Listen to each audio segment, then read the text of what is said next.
this morning about Quality Improvement Week, the building capacity exercise that we're doing in Sheffield Health and Social Care Trust as part of Quality Improvement Week this year. As many of you know, we would previously have had live events to support this, but that's obviously not possible this year. And so I'm doing this small presentation for people who perhaps want to delve a little bit deeper into what we mean by quality improvement and have a bit of an understanding of what they can do, both individually and as part of a team within the trust, and also what they can do to develop their understanding of the concepts of quality improvement a little bit further. So, without further ado, what do we need to improve the quality of our services here? Well, these are the things that I've identified, and I'm going to talk to these themes over the next 10 minutes or so. But I do think it's important to recognise that it's not a simple matter. We can't simply do something to improve things. We need to get to a position where we're all, as part of our day-to-day jobs, engaged in trying to improve the quality of our services. And that's really what the principle of quality improvement is about us all doing it as part of our day-to-day work. One of the first things we need to do is to think about what we mean by quality. Different people mean different things by this, and there are many different concepts and components of quality. But if you think about your own care, what is it experience as good care? What do you value when you go to see a health professional of some sort in your own experience, or when one of your relatives go? Think about that, because those sets of values that we all have and experiences that we all have can be really important in thinking about how we should be delivering services in the city.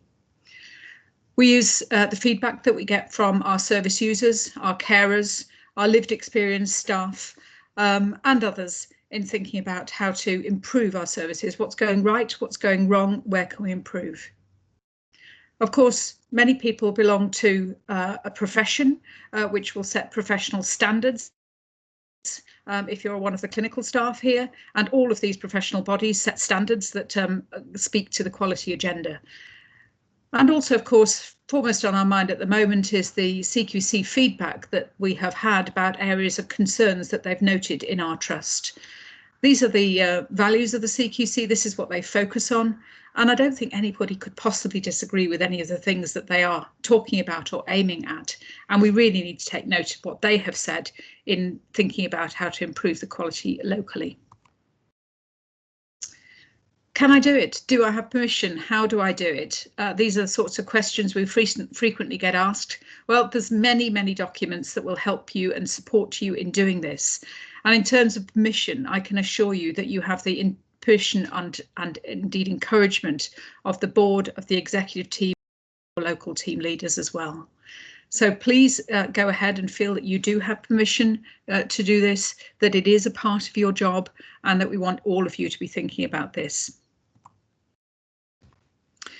Some of you will have heard of improvement methodologies. This is a sort of technical element of what lies behind the principles of quality improvement and how we know that it's doing a good job.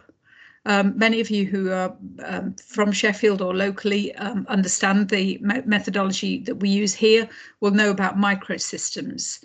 This is the Microsystems Academy, which runs across the whole of Sheffield, which breaks down improvement into a small team level, a so-called microsystem, a methodology which talks about an improvement ramp, continually improving up that ramp to improve the services we provide, and also the quality of team coaching, the fact that we can't do this by ourselves, that we need support in doing it, and that support can come externally from one of our microsystems coaches, but of course team members will also be developing expertise in that.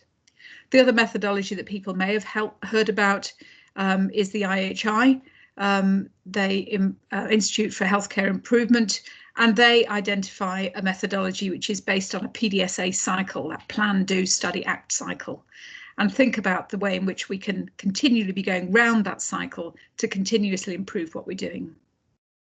Some of you have heard of Dom Buick and his views on improvement. He's been a very important influence on her, and there's a little video there for any of you who'd like to look at the way that they conceptualise continuous.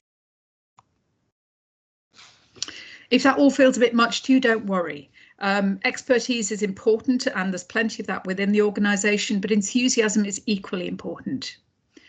Quality improvement is now on the curriculum of many undergraduate courses, and you may find that your junior colleagues know more about this than you do.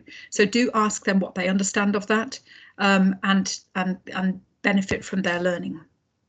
Look out for and join forces with enthusiasts across the disciplines. Many people do quality improvement, and there are many ways of doing it, and different disciplines will do this in a different way. Sheffield Health and Social Care offers a lot of development and training opportunities in QI. If you have a look on the intranet, and there's a link at the end of the presentation, you'll be able to find out more. Team managers and leaders will be looking for the enthusiasts, for the early adopters. So think about whether you are one of those people, or whether there is someone like that in your team that you can be a follower of. Some of you may have seen this video that's down at the bottom, the dancing guy video, which encourage all of us to think about looking for the enthusiasts in an organisation. And even if you can't quite be brave enough to be one of them, you can be one of their followers, and that takes the whole movement forward. And finally, harness the patient power in making a case for quality improvement. Quality improvement isn't just something we have to do. Patients and service users and carers are asking for that and making suggestions, and indeed demanding that, rightly so. So make use of your service users and your carers when they talk about things that we could be, and draw them into the team if you can. So I've talked a little bit about collaboration with networks already, but there are several ways in which we can be doing that locally. Our staff networks are talking about how we need to improve quality. It should be a feature of your team meetings. You'll be seeing a lot about it on our social media channels and on Twitter and on Facebook. Listening into action is very involved in doing that as well. Your multidisciplinary team should be talking about this. And again, as I emphasised earlier on, talk to service users improvement. Look out for the places where we can find feedback from our service users and feedback. That may come from complaints, it may come from care opinion, it may come from some of the surveys that we've been doing recently with our service users and carers, particularly in response to COVID, and it may come from the staff survey. And finally, when you're trying to think about ways of improving, think about doing it together with others, co-producing and co-designing new ways of running services and delivering our services such that we can test these out and find how to improve things. And engaging with not only our service users and carers, but also our lived experience staff and our peer workers, and indeed with the third sector and the wider community. So this is what quality improvement looks like. It starts on the 19th of October. There's details on the website about what it is, what we're going to be doing, about what the timetable is for the week, and you can participate in any of these events, and we'd really encourage you to do so. So how can you help build the QI capability in this organisation, and what are you going to do next? All of us will have different views on this, and that's fine. But just think about what we have to do, what we need to do to get this trust back to being good and to deliver the right services for the people of Sheffield, especially needed during this difficult time. What can you do differently? Be a bit braver, ask, investigate, look up, talk to people about it. And don't worry about getting it right. Don't worry about not understanding the detail. All of us have to do this just one step at a time. Here's a list of further resources. One of the previous slides had all those documents on. They're all hyperlinked if you want to look more about what your particular area is doing or what opportunities there are for you.